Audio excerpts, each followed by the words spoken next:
ಬ್ರಾಹ್ಮಣ ಅಂದರೆ ಯಾರು? ಬ್ರಾಹ್ಮಣ ಜಾತಿಯಲ್ಲಿ ಹುಟ್ಟಿದರೆ ಬ್ರಾಹ್ಮಣನೇ. ಜಾತಿ ಬ್ರಾಹ್ಮಣ ಅಲ್ಲ ಅಂದ. ಯಾಕಾಗಿ ಜಾತಿ ಬ್ರಾಹ್ಮಣ ಅಲ್ಲ? ಬ್ರಾಹ್ಮಣನಾದವನು ತಂದೆ ತಾಯಿಯ ದೇಹವನ್ನು ದಹನ ಮಾಡಿದಾಗ ಆ ಯಾವ ಮಗ ದಹನ ಮಾಡ್ತಾನೋ ಆ ಮಗನ ದೇಹಕ್ಕೆ ಬ್ರಹ್ಮಹತ್ಯೆ ದೋಷ ಅಂಟುಕೊಳ್ತದೆ. ರಾಮ ಶೂದ್ರನನ್ನು ಕೊಂದ, ಶಂಭುಗನನ್ನು ಕೊಂದ. ಅಲ್ಲ ರೀ, ರಾಮ ಶೂದ್ರನ ಒಬ್ಬನೇ ಅಲ್ಲಪ್ಪ ಕೊಂದದ್ದು. ದುಷ್ಟನಾದ ರಾವಣ ಬ್ರಾಹ್ಮಣ, ಮಹಾಬ್ರಾಹ್ಮಣ, ಅವನನ್ನೇ ಕೊಲ್ಲಿಲ್ವಾ? ಅವಾಗ ಯಾರೂ ಆಕ್ಷೇಪ ಮಾಡಲಿಲ್ಲ. ಮಾಂಸಃ ಭಕ್ಷಯಿತ ಮುತ್ರ. ಇದರ ಅರ್ಥ ಏನು? ಈ ಲೋಕದಲ್ಲಿ ನಾನು ಯಾವ ಪ್ರಾಣಿಯ ಮಾಂಸವನ್ನು ತಿನ್ನುತ್ತೇನೋ ಪರಲೋಕದಲ್ಲಿ ಆ ಪ್ರಾಣಿ ನನ್ನ ಮಾಂಸವನ್ನು ತಿನ್ನುತ್ತದೆ. ನೋಡಿ, ಈ ಮಾಂಸ ಹೇಳುವ ಪದಕ್ಕೆ ಇನ್ನು 17ನೇ ಶತಮಾನ 2ನೇ ಶತಮಾನ ತಗೊಂಡ್ರೂ ಕೂಡ ಅಲ್ಲಿ ಶಿವಭಕ್ತರಿಗೆ, ನಮ್ಮಲ್ಲಿ ಪುರಾಣದಲ್ಲಿ ಬರ್ತದೆ, ಶಿವಭಕ್ತರು ಮಾಂಸಾಹಾರವನ್ನು ವರ್ಜನೆ ಮಾಡಬೇಕು. ಇದು ತಿಳುವಳಿಕೆಗಾಗಿ ಹೇಳಿದನೇ ವಿನಃ ಗೋಹತ್ಯೆಯನ್ನು ಮಾಡಿಕೊಂಡು ಮಾಂಸ ತಿನ್ನಿ ಹೇಳುವ ಪ್ರೇರಣೆಗಾಗಿ ಇದನ್ನು ಹೇಳ್ತಾ ಇಲ್ಲ. ಆದರೆ ಇವೆಲ್ಲವೂ ಕಲಿಯುಗದಲ್ಲಿ ನಿಷಿದ್ಧ.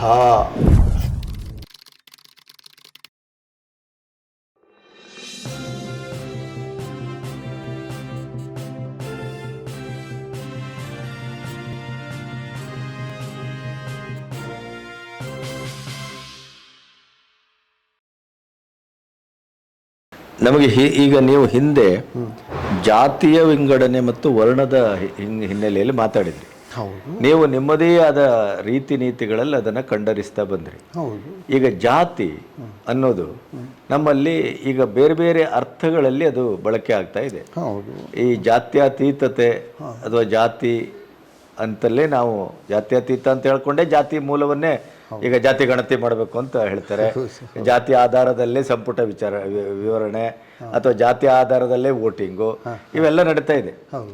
ನಮ್ಮ ವೇದ ಅಥವಾ ನಮ್ಮ ಶಾಸ್ತ್ರ ಇಂಥದ್ರಲ್ಲಿ ಈ ಜಾತಿಯ ಬಗ್ಗೆ ಇರಬಹುದಾದಂಥ ಒಂದು ನಿಷ್ಪತ್ತಿ ಅಂದರೆ ಅದರ ಮೂಲ ಧಾತು ಏನು ಅನ್ನೋದನ್ನು ಮತ್ತೊಮ್ಮೆ ಸ್ವಲ್ಪ. ಖಂಡಿತ ಒಳ್ಳೆಯ ಪ್ರಶ್ನೆ. ನೋಡಿ, ಜಾತಿ ಹೇಳುವ ಪದ, ಆ ಪದದ ಅರ್ಥ ಸ್ವಭಾವ ಅಂತ ಅರ್ಥ. ಜಾತಿ ಹೇಳುವ ಪದಕ್ಕೆ ಸ್ವಭಾವ ಅಂತ ಅರ್ಥ. ಇನ್ನು ವರ್ಣ ಹೇಳುವ ಪದಕ್ಕೆ ಅರ್ಥ ಏನು? ಬಣ್ಣ ಅಂತ ಅರ್ಥ ಅಲ್ವಾ? ಇದರ ಉಲ್ಲೇಖ ಎಲ್ಲ ಬರ್ತದೆ ಗೊತ್ತಾ? ಮಹಾಭಾರತದಲ್ಲಿ ಬರ್ತದೆ. ಯಕ್ಷ ಪ್ರಶ್ನೆಯಲ್ಲಿ ಧರ್ಮರಾಯನಿಗೆ ಇದನ್ನು ಕೇಳ್ತಾನೆ, ಯಾರು? ಯಕ್ಷ. ಆಗ ಅದರಲ್ಲೂ ಬ್ರಾಹ್ಮಣನ ಕುರಿತಾಗಿ, ಬ್ರಾಹ್ಮಣತ್ವದ ಕುರಿತಾಗಿ ಈ ಒಂದು ಪ್ರಶ್ನೆ ಉದ್ಭವವಾಗ್ತದೆ. ಅಲ್ಲಿ ಅಷ್ಟ ವಿಕೃತಿಗಳಿಂದ ನಿರಾಕರಣೆ ಮಾಡ್ತಾರೆ. ಏನು ಅಂದರೆ, ಬ್ರಾಹ್ಮಣ ಅಂದರೆ ಯಾರು? ವಿಷಯಾಂತರಲ್ಲ ಇದು. ಈಗ ಇಲ್ಲ, ನೀವು ಇದಕ್ಕೆ ಪೂರಕವಾಗಿ ಹೇಳ್ತಾ ಇದ್ದೀರಿ. ಹೌದು. ನಾನು ಜಾತಿ, ವರ್ಣ, ಬ್ರಾಹ್ಮಣ ಮೂರನ್ನು ಒಟ್ಟಿಗೆ ಕೇಳ್ತಾ ಇದ್ದೆ ಅಲ್ವಾ? ಏನಪ್ಪ ಅಂದರೆ, ಬ್ರಾಹ್ಮಣ ಅಂದರೆ ಯಾರು? ಮೊದಲನೇ ಪ್ರಶ್ನೆ ಅವನದ್ದು. ಬ್ರಾಹ್ಮಣ ಜಾತಿಯಲ್ಲಿ ಹುಟ್ಟಿದರೆ ಬ್ರಾಹ್ಮಣನೇ ಹೌದು ಹೇಳುವಂತಹ ಒಂದು ಪ್ರಶ್ನೆ. ಅಂದರೆ ಜಾತಿ ಬ್ರಾಹ್ಮಣವೇ ಹೇಳ್ತಾರೆ. ಜಾತಿ ಬ್ರಾಹ್ಮಣ ಅಲ್ಲ ಅಂದ. ಯಾಕಾಗಿ ಜಾತಿ ಬ್ರಾಹ್ಮಣ ಅಲ್ಲ ಅಂದರೆ,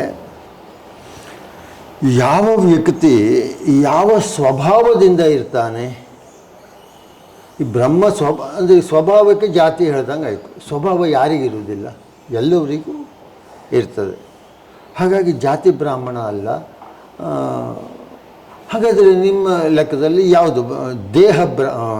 ಜೀವ ಬ್ರಾಹ್ಮಣವೇ? ದೇಹದಲ್ಲಿರುವ ಜೀವಕ್ಕೆ ಬ್ರಾಹ್ಮಣತ್ವವನ್ನು ಹೇಳ್ತೀಯೋ ಅಂತ ಕೇಳಿದರೆ, ಜೀವ ಬ್ರಾಹ್ಮಣ ಅಲ್ಲ. ಎಲ್ಲರಲ್ಲಿಯೂ ಜೀವ ಇರ್ತದೆ. ಆವಾಗ ಎಲ್ಲರನ್ನೂ ಬ್ರಾಹ್ಮಣ ಅಂತ ಹೇಳಬೇಕಾಗ್ತದೆ. ಹಾಗಾಗಿ ಜೀವ ಬ್ರಾಹ್ಮಣ ಅಲ್ಲ. ಹಾಗಾದರೆ ದೇಹ ಬ್ರಾಹ್ಮಣವೇ? ಮೊದಲನೇದು ಜೀವ, ಅದಲ್ಲ ಅಂತ ಆದರೆ ದೇಹ ಬ್ರಾಹ್ಮಣವೇ? ಚಾಂಡಾಲ ಪರ್ಯಂತಾನಾಂ ಜೀವಾನಾಂ ದೇಹ ಸ್ಥಿತಃ. ಹಾಗಾದರೆ ಬ್ರಹ್ಮ, ಕ್ಷತ್ರಿಯ, ವೈಶ್ಯ, ಶೂದ್ರ, ಚಾಂಡಾಲ, ಆಮೇಲೆ ಇಂಚ, ಮಾರ್ಜಾರಾಲ್ ಅಂತೇಳೆಲ್ಲ ಜಾತಿಗೆ ಬರ್ತಾರಲ್ಲ, ಅವರೆಲ್ಲರನ್ನು ಬ್ರಾಹ್ಮಣ ಅಂತೇಳಿ ಹೇಳಬೇಕಾಗ್ತದೆ. ಅವರೆಲ್ಲ ದೇಹಕ್ಕೂ ಜರಾಮರಣಗಳು ಎಲ್ಲವೂ ಇದೆ. ಮತ್ತು ಬ್ರಾಹ್ಮಣನಾದವನು ತಂದೆ ತಾಯಿಯ ದೇಹವನ್ನು ದಹನ ಮಾಡಿದಾಗ ಯಾವ ಮಗ ದಹನ ಮಾಡ್ತಾನೋ ಆ ಮಗನ ದೇಹಕ್ಕೆ ಬ್ರಹ್ಮಹತ್ಯೆ ದೋಷ ಅಂಟುಕೊಳ್ತದೆ. ಅದಕ್ಕೆ ನಮ್ಮಲ್ಲಿ ಒಂದು ವರ್ಷದವರೆಗೆ ತೇರು ಜಾತ್ರೆಗೋ ಅಥವಾ ಸಭೆ ಸಮಾರಂಭಕ್ಕೋ ಹೋಗುವಂತಹ, ಯಾಕೆಂದರೆ ಆ ದೋಷ ದೇಹ ಬ್ರಹ್ಮಹತ್ಯೆ ದೋಷದಿಂದ ಆವೃತವಾಗಿರ್ತದೆ. ಆ ಉದ್ದೇಶಕ್ಕಾಗಿ ಹೋಗ್ತಿಲ್ವಾಗಿತ್ತು. ಈಗೆಲ್ಲ ಬಿಡಿ, ಈಗೆಲ್ಲ ಧರ್ಮ ಹೇಳುವಂಥದ್ದು ಅನುಕೂಲದಿಂದವಾಗಿಬಿಟ್ಟಿದೆ. ಕೆಲವು ತಮ್ಮೇಲೆ ಇದೆ. ಅಂದರೆ ಕೆಲವು ಅಂದರೆ ಏನಪ್ಪ ಕೇಳಿದ್ರೆ, ನಮ್ಮ ದೇಶದ ಪರಂಪರೆಯೇ ಹಾಗೆ ಬಂದ್ಬಿಟ್ಟಿದೆ. ಅನುಕರಣೆ ಮಾಡ್ಕೊಳ್ತಾ ಹೋಗ್ಬೋದು. ಹಾಗಾಗಿ ನಾವೆಲ್ಲ ಬೇರೆ ದೇಶದ ಅನುಕರಣೆ ಮಾಡ್ಕೊಳ್ತಾ ಬಂದಿದ್ದು ನಮ್ಮ ದೇಶದ ಎಲ್ಲ ಪರಂಪರೆಯನ್ನು ಬಿಡ್ತಾ ಇದ್ದೇವೆ. ಮೊದಲು ಹಾಗಿತ್ತು. ಹಾಗಾಗಿ ದೇಹ ಬ್ರಾಹ್ಮಣವಲ್ಲ. ದೇಹ ಬ್ರಾಹ್ಮಣವಲ್ಲ ಅಂದರೆ ಜಾತಿ ಬ್ರಾಹ್ಮಣವೇ? ಮೊದಲೇ ಕೇಳಿದ್ನಲ್ಲ ಪ್ರಶ್ನೆ, ಜಾತಿ ಬ್ರಾಹ್ಮಣ ಅಲ್ಲ. ಯಾಕೆ ಅಂದರೆ ಅನೇಕೇ ಮಹರ್ಷಯ ಅನ್ಯಯೋನಿಜನ್ಯಾ, ಎಷ್ಟೋ ಮಹರ್ಷಿಗಳು, ನಾನು ಮೊದಲು ಹೇಳಿದ್ದೇನೆ, ಋಷಿಗಳಿಗೆ ಜಾತಿ ಇಲ್ಲ. ಜಾತಿ ಇಲ್ಲ. ವ್ಯಾಸರದ್ದು ಮತ್ತು ಇವ್ರದ್ದೆಲ್ಲ ಉದಾಹರಣೆ. ಹಾಗೆಯೇ ಇಲ್ಲಿ ಕೇಳಿದರೆ ಅಲ್ಲಿ ಅನೇಕ ನಾರದರನ್ನು ದಾಸಿಪುತ್ರರಾಗಿದ್ದಾರೆ, ವಸಿಷ್ಠರು ವೇಶ್ಯೆಯ ಮಗನಾಗಿದ್ದಾನೆ, ವಿಶ್ವಾಮಿತ್ರನು ಕ್ಷತ್ರಿಯನಾಗಿ ಬ್ರಾಹ್ಮಣನಾಗಿದ್ದಾನೆ, ಪರಶುರಾಮನು ಬ್ರಾಹ್ಮಣರಾಗಿ ಕ್ಷತ್ರಿಯರಾಗಿದ್ದಾರೆ, ಮಾಂಡವ್ಯರು ಮಂಡೂಕಿ ಗರ್ಭೋತ್ಪನ್ನರಾಗಿದ್ದಾರೆ,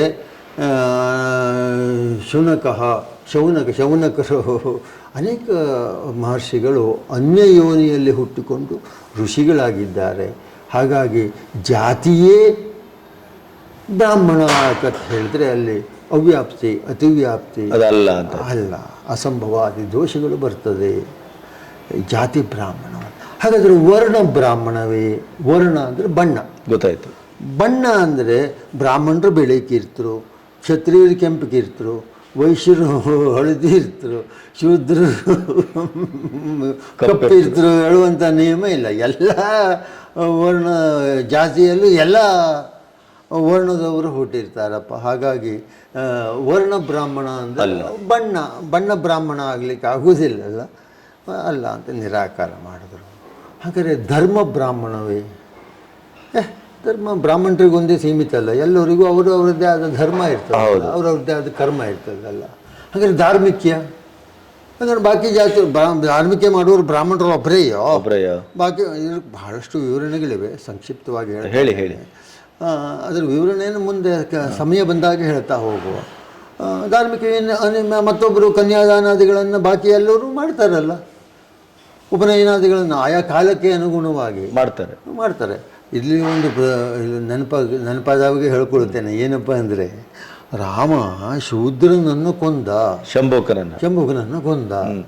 ಆ ಕಾರಣಕ್ಕಾಗಿ ರಾಮನ ಬಗ್ಗೆ ಬಹಳ ದೊಡ್ಡ, ಆದರೆ ಅದನ್ನು ಓದಿಕೊಂಡು ಸರಿಯಾಗಿ ತಿಳ್ಕೊಂಡು ಏನಿಲ್ಲ ರೀ. ಅಲ್ಲ ರೀ, ರಾಮ ಶೂದ್ರನ ಒಬ್ಬನೇ ಅಲ್ಲಪ್ಪ ಕೊಂದದ್ದು. ದುಷ್ಟನಾದ ರಾವಣ ಬ್ರಾಹ್ಮಣ, ಮಹಾಬ್ರಾಹ್ಮಣ, ಅವನನ್ನೇ ಕೊಲ್ಲಿಲ್ವ? ಅವಾಗ ಯಾರೂ ಆಕ್ಷೇಪ ಮಾಡಲಿಲ್ಲ.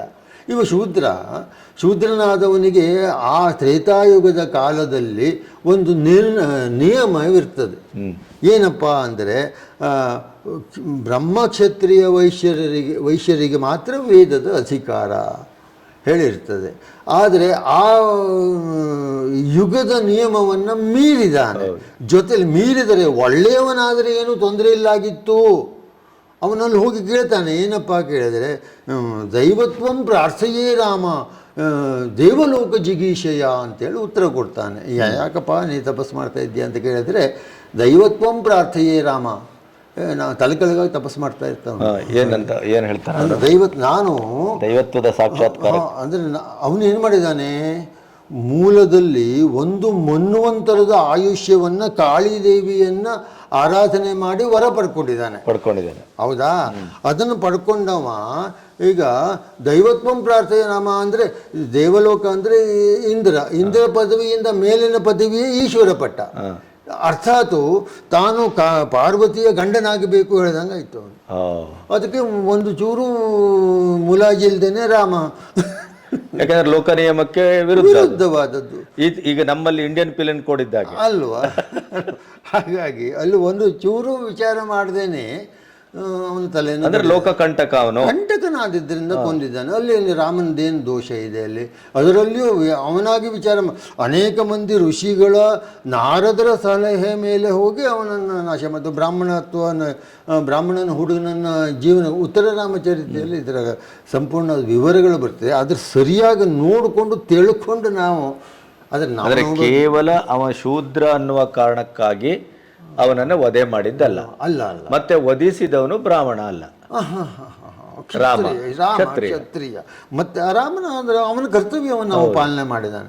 ನೋಡಿ, ಈ ಶೂದ್ರ ಹೇಳುವ ಪದಕ್ಕೆ ಅರ್ಥವನ್ನ ಪ್ರಾಚೀನರು ಹೆಂಗೆ ಕೊಟ್ಟಿದ್ದಾರೆ? ಶುಚಾ ದ್ರವತೇತಿ ಶೂದ್ರ. ಅದನ್ನು ಸ್ವಲ್ಪ ವಿವರಿಸಿ ಹೇಳಿ. ಯಾವ ವ್ಯಕ್ತಿ ಮತ್ತೊಬ್ಬನ ದುಃಖವನ್ನ ನೋಡಿ ಕರಗುತ್ತಾನೋ ಅವನು ಶೂದ್ರ. ಬಹಳ ಶ್ರೇಷ್ಠ ವ್ಯಾಖ್ಯೆ ಅಲ್ವ ಇದು? ಅಲ್ಲಿ ಶೂದ್ರ ಹೀನ ಹೇಳುವಂಥದ್ದು ಅರ್ಥದಲ್ಲಿ ಹೀನರಾದವರು ಮಾತ್ರ ಹೀನವಾದ ಅರ್ಥವನ್ನ ಅವರವರ ಭಾವಕ್ಕೆ ಮಾಡ್ತಾರೆ. ಅದು ಸ್ವಭಾವ.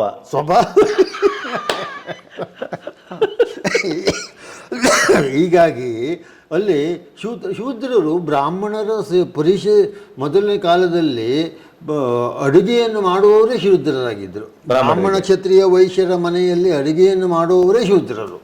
ಮತ್ತು ಆ ಶೂದ್ರ ಹೇಳುವಂಥ ಪದದಲ್ಲಿ ಅಂಗಹೀನರು, ಬುದ್ಧಿಹೀನರು, ಅಸಾಮರ್ಥ್ಯವಂತರು ಹೇಳುವ ಅರ್ಥದಲ್ಲಿ ಪ್ರಯೋಗವಾಗಿದೆಯೇ ವಿನಃ ನೀಚ ಕೆಲಸ ಮಾಡುವವರು ಅಲ್ಲ. ಇಲ್ಲ. ಹಾಗೆ ನೋಡ್ಲಿಕ್ಕೆ ಹೋದರೆ ಬ್ರಾಹ್ಮಣೋಸ್ಯ ಮುಖಮಾಸೀತು ಬಾಹುರಾಜನ್ಯ ಕೃತಃ ಉರುದಸಿ ಅದ್ವೈಶ್ಯ ಪದ್ವ್ಯಾಗು ಶೂದ್ರೋ ಅಜಾಯಿತ. ಅದರ ವಿವರಿಸಿ. ಅದು ಅರೆ ಕಾಲಿಲ್ಲಿಗಿದ್ದ ಹೋದ್ರೆ ಬಾಕಿ ಯಾವುದಾದ್ರು ನಿಂತುಕೊಳ್ತದೆ ಇಲ್ಲ. ಪದ್ವ್ಯಾಗು ಶೂದ್ರೋ ಅಜಾಯಿತ, ಮನೆ ಫೌಂಡೇಶನ್ ಇದ್ದಂಗೆ ಅಲ್ವಾ? ಅಲ್ಲಿ ವಿರಾಟ ಪುರುಷನ ವರ್ಣನೆಯನ್ನು ಮಾಡಿದ್ದಾರೆ. ಅಸ್ಯ ಮುಖ ಬ್ರಾಹ್ಮಣ ಆಸೀತು, ಪುರುಷ ಸೂಕ್ತದ ದಲ್ಲಿ ಬರುವಂಥದ್ದು ಇದು. ಇಲ್ಲಿ ಒಂದೊಂದು ಯೋಗ್ಯತೆಗಳ ಗೊತ್ತಾಯ್ತಾ? ಫೌಂಡೇಶನ್ನು ಮೇನು ಅವರೇ ಬೇಕು ಅಲ್ಲಿ. ಅದಕ್ಕಾಗಿ ನಮ್ಮಲ್ಲಿ ಜನ್ಮನ ಜಾಯತೆ ಶೂದ್ರ. ಶೂ ಅಂದ್ರೆ ಸುಖ, ಶಮ್ ಅಂದ್ರೆ ಸುಖ. ತಿಳಿತಾ ಇಲ್ವಾ? ಅದಕ್ಕೆ ಆ ಪದದ ವಿಚ್ಛೇದನೇ ಬಹಳ ಉತ್ತಮವಾಗಿದೆ. ಸ್ವಲ್ಪ ವಿವರಿಸಿ. ಆದರೆ ಇದು ನಾವು ತಿಳ್ಕೊಂಡದೇನು? ಶೂದ್ರ ಅನ್ಕೊಳ್ಳೇನೆ ಕನಿಷ್ಠ ಹೀನ ಹೇಳುವಂತ ಅರ್ಥದಲ್ಲಿ ಪ್ರಯೋಗವನ್ನು, ಒಂದು ರೀತಿಯ ಕ್ಷುದ್ರ ಅನ್ನುವ ಅರ್ಥದಲ್ಲಿ ಆ ಥರ ಅರ್ಥದಲ್ಲಿ ಅದನ್ನು ಪ್ರಯೋಗ ಮಾಡಲಿಲ್ಲ. ಆದರೆ ಅಂದರೆ ಏನಾಯ್ತು, ಕೆಲವು ಭಾಷೆಗಳು ಒಂದೊಂದು 9 ಕಿಲೋಮೀಟರ್ನಲ್ಲಿ ಅರ್ಥವನ್ನು ವ್ಯತ್ಯಾಸ ಆಗಿರ್ತದೆ. ಹೌದು. ಹೀಗಾಗಿ ಒಂದೊಂದು ಪ್ರದೇಶದ ನಿಯಮ ಬೇರೆ ಬೇರೆ ಇರ್ತದೆ. ಇಲ್ಲಿ ಎಲ್ಲ ಜೀವಿಗಳು ನೋಡಿ, ಇಲ್ಲಿ ಪುರುಷ ಪುರೇ ಶೇತೇತಿ ಪುರುಷ, ಗಂಡು ಹೆಣ್ಣಿನ ಭೇದವೇ ಇಲ್ಲ ಅಲ್ಲಿ. ದೇಹದಲ್ಲಿರುವ ಜೀವ ಪುರುಷ. ಅಬದ್ಧನ್ ಪುರುಷಂ ಪಶುಂ ನೋಡಿ, ಯಜ್ಞಾರ್ಥಂ ಇದು ಮನುಸ್ಮೃತಿಯಲ್ಲಿ ಬರ್ತದೆ. ಪಶವಃ ಸೃಷ್ಟಾಃ, ಯಜ್ಞಾರ್ಥಕ್ಕಾಗಿ. ಇದು ಯಾಕೆ ಹೇಳಿದೆ ಅಂದರೆ, ನಾವು ಅಲ್ಲೇ ಮಾಂಸಃ ಇದು ಮನುಸ್ಮೃತಿಯಲ್ಲೇ ಹೇಳೋದು. ಮಾಂಸಃ ಭಕ್ಷಯಿತಾ ಮುತ್ರ ಯಸ್ಯ ಮಾಂಸಮಿಹಾಮ್ಯಹಂ ಏತನ್ ಮಾಂಸಸ್ಯ ಮಾಂಸತ್ವಂ ಪ್ರವದಂತಿ ಮನೀಷಿಣಃ. ಇದು ಮನುಸ್ಮೃತಿಯಲ್ಲಿ ಬಂದಂತಹ ವಿಚಾರ. ಇದು ಏನಪ್ಪ? ಮಾಂಸಃ ಭಕ್ಷಯಿತಾ ಮುತ್ರ, ಇದರ ಅರ್ಥ ಏನು? ಈ ಲೋಕದಲ್ಲಿ ನಾನು ಯಾವ ಪ್ರಾಣಿಯ ಮಾಂಸವನ್ನು ತಿನ್ನುತ್ತೇನೋ ಪರಲೋಕದಲ್ಲಿ ಆ ಪ್ರಾಣಿ ನನ್ನ ಮಾಂಸವನ್ನು ತಿನ್ನುತ್ತದೆ. ಇದು ಮನುಸ್ಮೃತಿಯಲ್ಲಿ ಮನುವೇ ಈ ವಿಚಾರವನ್ನು ಈ ರೀತಿ ನಿರುಕ್ತವನ್ನು ಮಾಡಿದ್ದಾರೆ ಅಲ್ಲಿ. ಎಲ್ಲಿ? ಮನುಸ್ಮೃತಿಯಲ್ಲಿ. ಹಾಗೆ ನೋಡ್ಲಿಕ್ಕೆ ಹೋದರೆ ಮಾಂಸ ಆಹಾರ ಇದು ಆಯುರ್ವೇದದಲ್ಲಿ ಬರ್ತದೆ. ಆಯುರ್ವೇದದಲ್ಲಿ ಮಾಂಸವನ್ನು ವಾಗ್ಭಟನಾಗಲಿ ಅಥವಾ ಆಯುರ್ವೇದ ಪ್ರವರ್ತಕರು ಅದನ್ನು ಮಾಂಸವನ್ನು ಪ್ರಯೋಗ ಮಾಡಿದ್ದಾರೆ. ಈ 60 ದಿವಸದ ಅಕ್ಕಿ ಮಾಂಸಕ್ಕೆ ಸಮಾನವಾಗ್ತದೆ ಹೇಳುವ ವಿಚಾರಾದಿಗಳನ್ನು ಅಲ್ಲಿ ಕೊಟ್ಟಿದ್ದಾರೆ. ಇನ್ನು ಮಾಂಸದ ಬಗ್ಗೆ ಹೇಳಿದರೆ ಶಾಕ್ತೇಯ ಪಂಥದಲ್ಲಿ ಪಶು ಬಲಿಗಳನ್ನು ಮಾಡಿ ಕೊಡ್ತಾರೆ. ಇನ್ನು ಅದೇ ನಮ್ಮಲ್ಲಿ ಯಾಜ್ಞವಲ್ಕ್ಯ ಸ್ಮೃತಿಯಲ್ಲಿ ಏನು ಹೇಳ್ತಾರೆ ಗೊತ್ತುಂಟಾ? ಮತ್ಸ್ಯಾನ್ ಪಕ್ವ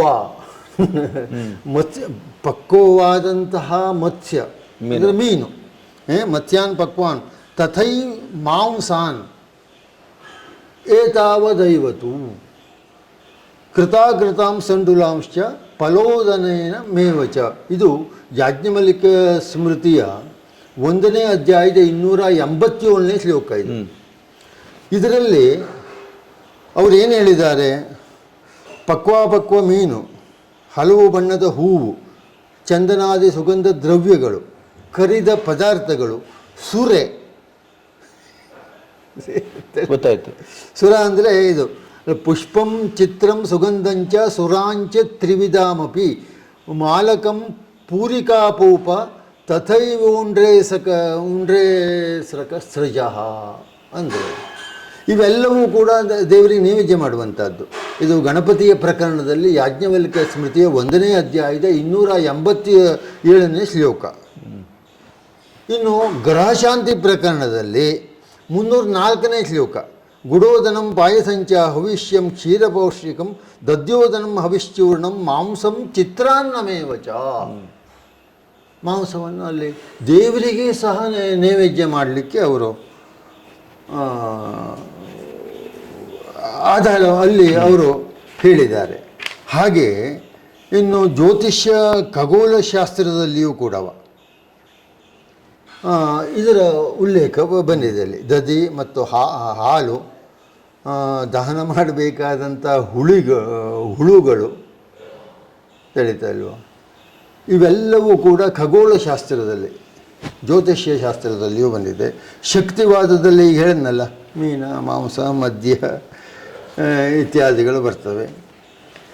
ಹೀಗೆ ಮಾಂಸ ಹೇಳೋ ಪದಕ್ಕೆ ವಾಸ್ತವಿಕ ಬೌದ್ಧದಲ್ಲಿ ಮಾಂಸ ಹೇಳೇನೋ ಕರೀತಾರೆ ಯಾರು ಬೌದ್ಧರು. ಪಾಲಿ ಭಾಷೆಯಲ್ಲಿಯೂ ಬೇರೆ ಬೇರೆ ಇದೆ. ಆ ನಂತರದಲ್ಲಿ ಬೌದ್ಧ ಧರ್ಮದಲ್ಲಿ ಮಹಾಯಾನ ಶಾಖೆಯಲ್ಲಿ ಮತ್ತು ವಜ್ರಯಾನ ಮತ್ತು ಮಹಾಯಾನ ಶಾಖೆಯಲ್ಲಿ ಮತ್ತು ತಾಂತ್ರಿಕತೆ ಈಗ ನಮ್ಮಲ್ಲಿ ಶಕ್ತಿವಾದದಲ್ಲಿ ಸ್ಮಶಾನದಲ್ಲಿ ಇದ್ಕೊಂಡು ಸುರೆ ಕುಡ್ಕೊಂಡು ಶವ ಸಂಭೋಗ ಇತ್ಯಾದಿ ಮಾಡೋದು ಮತ್ತು ಹಸಿ ಮಾಂಸ ತಿನ್ನೋದು ಇವೆಲ್ಲ ತಾಂತ್ರಿಕರು ಜಾಸ್ತಿ ಮಾಡ್ತಾರೆ. ತಾಂತ್ರಿಕರು ಅದನ್ನು ಜಾಸ್ತಿ ಮಾಡ್ತಾರೆ. ಅಂದರೆ ಅರ್ಥಾತ್ ಮಾಂಸ ಆಹಾರ ಇದು ತಿಳುವಳಿಕೆಗಾಗಿ ಹೇಳಿದನೇ ವಿನಃ ಗೋಹತ್ಯೆಯನ್ನು ಮಾಡಿಕೊಂಡು ಮಾಂಸ ತಿನ್ನಿ ಹೇಳುವ ಪ್ರೇರಣೆಗಾಗಿ ಇದನ್ನು ಹೇಳ್ತಾ ಇಲ್ಲ. ಆದರೆ ಇವೆಲ್ಲವೂ ಕಲಿಯುಗದಲ್ಲಿ ನಿಷಿದ್ಧ. ಇವೆಲ್ಲ ನಿಷೇಧ ನೋಡಿ. ಈ ಮಾಂಸ ಹೇಳುವ ಪದಕ್ಕೆ ಇನ್ನು 17ನೇ ಶತಮಾನ 2ನೇ ಶತಮಾನ ತಗೊಂಡ್ರೂ ಕೂಡ ಅಲ್ಲಿ ಶಿವಭಕ್ತರಿಗೆ ನಮ್ಮಲ್ಲಿ ಪುರಾಣದಲ್ಲಿ ಬರ್ತದೆ, ಶಿವಭಕ್ತರು ಮಾಂಸಾಹಾರವನ್ನು ವರ್ಜನೆ ಮಾಡಬೇಕು.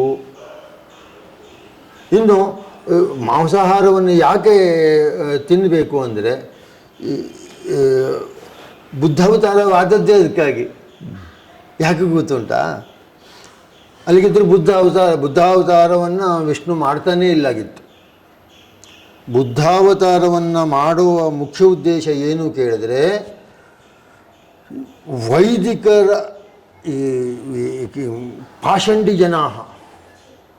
ಪಾಷಂಡಿ ಜನರು ಏನು ಮಾಡಿದ್ರು? ವೈದಿಕ ಮಾರ್ಗವನ್ನು ಅವಲಂಬಿಸಿದ್ರು. ವೈದಿಕ ಮಾರ್ಗ ಯಾಕೆ ಅವಲಂಬಿಸಿದ್ರಪ್ಪ ಕೇಳಿದರೆ,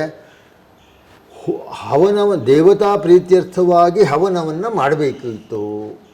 ಅದನ್ನು ಬಿಟ್ಟು ಮಾಂಸ ತಿನ್ನುವ ಸಲುವಾಗಿಯೇ ಹೋಮ ಹವನಾದಿಗಳನ್ನು ಮಾಡಲಿಕ್ಕೆ ಬ್ರಾಹ್ಮಣತ್ವವನ್ನು ಹಾಗೆ ಕೆಡಿಸಿದ್ರು. ಅದಕ್ಕೆ ಭಗವಂತ ಬುದ್ಧಾವತಾರವನ್ನು ತಾಳಿ ಪ್ರಶಾಂತ ವಿದ್ಯೆಯನ್ನು ಕೊಡಬೇಕಾಯಿತು. ಬುದ್ಧ ಅವತಾರ ಅಲ್ಲಿ ಬುದ್ಧ ನಮ್ಮಲ್ಲಿ ಕರ್ನಾಟಕದಲ್ಲಿ ಪುರಂದರದಾಸರು ಬೆತ್ತಲೆ ನಿಂತಿಹ ಬುದ್ಧನಿಗೆ ಅಂತ ಹೇಳಿ ಹೇಳ್ತಾನೆ. ಬೆತ್ತಲೆ ಬುದ್ಧ ಎಲ್ಲಿ ನಿಂತಿದ್ದಾನೆ ತೋರಿಸ್ಕೊಡಿ ನೋಡುವ. ಬುದ್ಧನನ್ನು ನೋಡ್ತೇವಲ್ಲ ನಾವು. ಬುದ್ಧ ಎಲ್ಲಿ ದುಂಡಿಗೆ ಇದ್ದದ್ದು ಎಲ್ಲೂ ಕಾಣುವುದಿಲ್ಲ. ನಿರ್ವಾಣ ಬುದ್ಧನೂ ಕಾಣುವುದಿಲ್ಲ. ಎಲ್ಲಿ ಬುದ್ಧ ಜೈನರಲ್ಲಿ ದಿಗಂಬರತ್ವ ಇದೆ. ದಿಗಂಬರತ್ವ ಜೈನ ಧರ್ಮದ ಪದ್ಧತಿ ಶ್ವೇತಾಂಬರ ದಿಗಂಬರ ಅಲ್ವಾ, ಶ್ವೇತಾಂಬರ. ಆದರೆ ಬುದ್ಧ ಎಲ್ಲುವ ಬೆತ್ತಲೆ ನಿಂತಹ ಬುದ್ಧನಿಗೆ. ಆದರೆ ಬೆತ್ತಲೆ ನಿಂತಹ ಬುದ್ಧ ಇದ್ದಾನೆ ಹೇಳುವುದನ್ನು ಭಾಗವತ ಹೇಳ್ತದೆ. ಭಾಗವತದಲ್ಲಿ ಬರ್ತದೆ. ಪಾಷಂಡಿ ಜನ, ಅದಕ್ಕೆ ಬುದ್ಧ ಅವನು ತ್ರಿಪುರಾಸುರರ ಹೆಂಡಂದಿರನ್ನು ಮೋಹಗೊಳಿಸುವ ಸಲುವಾಗಿ ಅದೃಶ್ಯ ಮೂರ್ತಿ ಅಂತ ಹೇಳಿ ಭಾಗವತದಲ್ಲಿ ವರ್ಣನೆ ಬರ್ತದೆ. ಇದರಲ್ಲಿ ಭಾಗವತದಲ್ಲಿ ಬುದ್ಧನ ಬಗ್ಗೆ ಒಂದು 2.25 ಶ್ಲೋಕ ಸಿಗ್ತದೆ ಅಷ್ಟೇ. ಈಗ ನಮ್ಮಲ್ಲಿ ಅವಾಗ ಕೇಳಿದ ಪ್ರಶ್ನೆ ಮತ್ತೊಮ್ಮೆ ನಿಮ್ಮ ಹತ್ರ ಕೇಳಬೇಕು. ಶರಣಂ ಗಚ್ಚಾಮಿ ಬುದ್ಧ ಅವತಾರ ಬುದ್ಧನೋ ಅಥವಾ ಪುರಾಣದ ಬುದ್ಧ ಬೇರೆ ಬುದ್ಧ ಇದ್ದಾನೋ?